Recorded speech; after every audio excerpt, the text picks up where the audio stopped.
Halo semuanya, selamat datang. Dalam video ini, saya akan menunjukkan kepada Anda cara mengganti nama party box JBL Encore Essential Anda.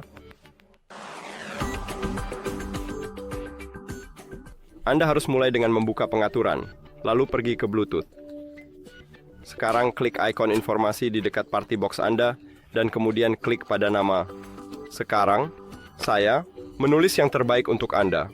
Katakanlah saya ingin menambahkan teks ini, dan hapus yang ini.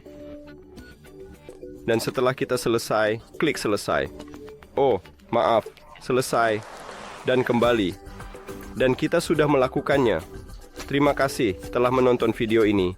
Jika Anda merasa ini bermanfaat, silakan pertimbangkan untuk berlangganan saluran dan beri suka pada video. Ini sangat penting bagi kami. Sampai jumpa.